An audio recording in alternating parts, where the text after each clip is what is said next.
Thank you very much. I would borrow from the existing protocols that Mrs.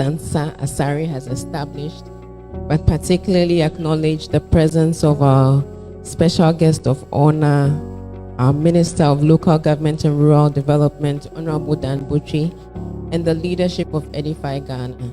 I would also like to appreciate all of you, distinguished ladies and gentlemen. Thank you very much for being here. And Edify team, thank you for inviting me. Since receiving the invitation for this event, thinking about the topic has been very daunting for me. I've thought about it, I've prayerfully considered it, and it's been quite heavy on my heart. So before I start, I would like to define the scope and the basis for what I'm going to say today, so that you understand why I say what I would say. Indeed, today I'm speaking as all the things that I am and all the things that the introduction mentioned. I'm a marketing executive, a published author, thought leader, teacher, a Christian who serves her community through Christian ministry and human capacity development. But none of these things are as important as the two I'm going to mention. One, that I'm a Ghanaian citizen, and two, that I'm a mother. I have a teenager, a twin, and a toddler. So I have 3 children. And as a Ghanaian citizen who has lived mostly through the Fourth Republic, I have experienced the Ghana, and that experience has shaped my reality. But most importantly, as a mother, I have aspirations for my children, and by extension, all Ghanaian children. So that's the basis of what I'm going to say today. Thankfully, I have been able to visit at least one city in all of the previous 10 regions. I'm yet to ensure that I do all the 16 regions.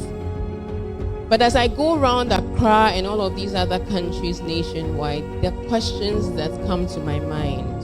Sometimes questions that my children ask that I'm not able to easily answer. There are issues that I observe. And so today, I'll be speaking to you about some of these things. And I must state that the opinions that I express here today are my personal opinions. They do not represent the views of any organization or association or any group. But let's approach the topic from a strategic perspective. If we say we want something, the first question we have to ask ourselves is, where are we now? Ghana is a state of approximately 32 million people. Of these 32 million people, by the last estimation, 71% profess to be Christian. That means that for every 10 people you meet on the streets of Accra or Kumasi or Axim, my hometown, out of 10, 7 of them would say that they are Christian. So even though constitutionally we are a secular state and not a theocracy, it's instructive to note that by the statistics, the expectation and actually the reality is that Christianity has had major inroads into the general population. We know that our Christian beliefs have impacted on our cultural identity as a nation, with evidence in education, music, arts, and even public service, like our Honorable Minister has stated. We are a nation that starts most public events with a prayer and ends with a prayer. Despite all of this, we have the Ghana that we have. And I would explain. Where are we now?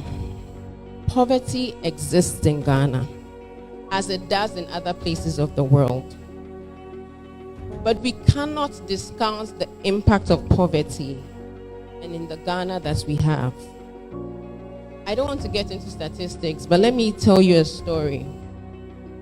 A few years ago, I was in front of my gate trying to enter into my home, and a young girl who lives in my neighborhood, who at the time was 9, walked up to me and said, "My mother says, please give us food because we are hungry."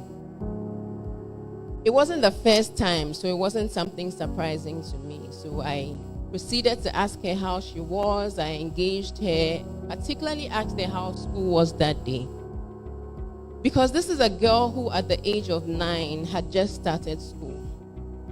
And she had started school upon the encouragement and even threats from my husband. We had noticed her in the area. We had noticed that particularly she wasn't in school because of the time of day we're seeing her. And so we had invited her mother and asked her, why is she not in school? The obvious reason was they couldn't afford it. But you couldn't afford what? Because to us, public school is free, even both at the basic and the senior high level. And so, to cut a long story short, we ensured that we supported this 9-year-old to go to school. So my expectation on that day was she was going to say to me, oh, school was nice, she had a good time. Very intelligent young lady. But on this day, she said to me she didn't go to school. And so now my concern from her first request moved to the second request, and I asked her to go and call her mother. So she got her mother for me, and I asked the mother, why didn't she go to school? Her mother said something that was very difficult for me to digest. She didn't go to school that day because they couldn't afford feeding fee. How much was the feeding fee? I proceeded to ask. 2 cedis, 50 pesos. And so almost immediately, tears welled up in my eyes and my throat felt like I had swallowed a frog. But that was not the place or the time to cry, because there were serious issues to be addressed. So first of all, I directed my frustration to this mother, and I said to her, in the morning, you knew you didn't have 2 cedis, 50 pesos. Why didn't you try and find a solution? I began to frustratingly, very, very frustratingly, speak to her and ask her things like, don't you realize that if your daughter doesn't go to school, she's going to end up in the same cycle as the family and yada, yada, yada. But as I looked into the eyes of this woman who also had 3 children, young woman, I realized that all of my rants didn't make any sense to her. If her family was hungry, why did they have to go to school? But my emotional reaction was because I have come to believe that education is a leveler. It is because of education that the son of Elizabeth Nyaneba from Nkrofo in the Western region could become the first president of independent Ghana. I speak of Osajifo Dr. Kwame Nkrumah, who, because of him, we have a holiday today, thankfully, and we're celebrating him 51 years after his passing. Education makes a difference. And that's why I must congratulate Edify for the work that you do. Providing, yes, a good place to clap. Providing the much needed financial and technical support to low-fee, independent Christian-centered schools that on average deliver a quality of education for less than $1 a day.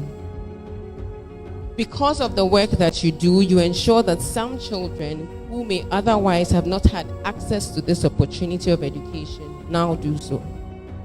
And not just the opportunity, but the quality that is required for us to have learners that can effect transformational change. But let me go back to where I was. Poverty is a reality in Ghana, and please, this is not a political statement. My encounter with this 9-year-old girl is not peculiar to me. I know that all of us would have encountered a situation like this that made us evaluate what is important to us.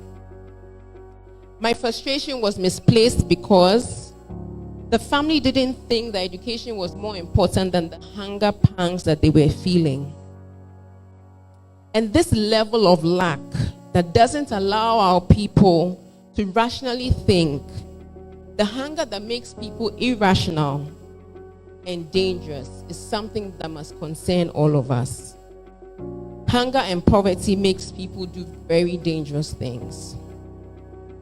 I know that immediately I talked about poverty, there are people in this room who immediately think that, oh, poverty is caused by corruption and corruption is caused by politicians.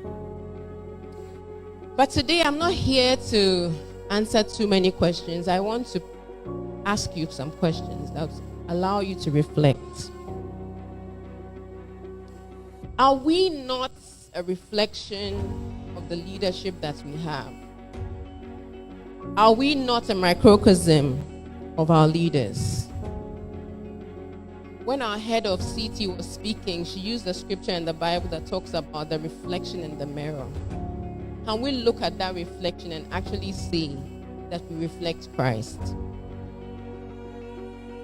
Thankfully, that's our focus for today. The other issue of the Ghana we have, for me, is the deteriorating value system. This bothers me a lot. And it's hinged on one of the key issues of what we consider as success. We have become desensitized to the phenomenon of succeed at all cost. Because I'm in a room of educators and learners, I want to ask a question. How is it that a nation that professes to be 71% Christian, 7 out of 10 approximately, how is it that we have a problem of cheating in exams? How is it that we are hearing allegations of school owners and administrators purchasing questions for their students to pass exams? How is it that a Christian, largely Christian population finds that this is okay? How is it that we smile at the prospects of, if I find the apple the night before, meow look, oh. And I don't want to ask the students here, but if I did ask you, how many of you who a night before your very interesting math paper were shown that these are the answers or these are the questions, will you look at it or won't you look at it? Think about the answer. The fact that we even have to think and not have a definitive no to that question is the problem. Kukwa and Liana mentioned something that I would like to allude to. We are the problem when we make the child who gets an A feel that they are better than the child who didn't get an A. We are the problem when the child who got a 2 over 10 is made to feel that they are a failure because they didn't get 10 over 10. I can guarantee you that even though we won't raise our hands and say, yes, we'll copy from the apple that we got the night before, there are some of us here who think that it's okay as long as we get an A. The process to getting an A does not matter. That's our problem.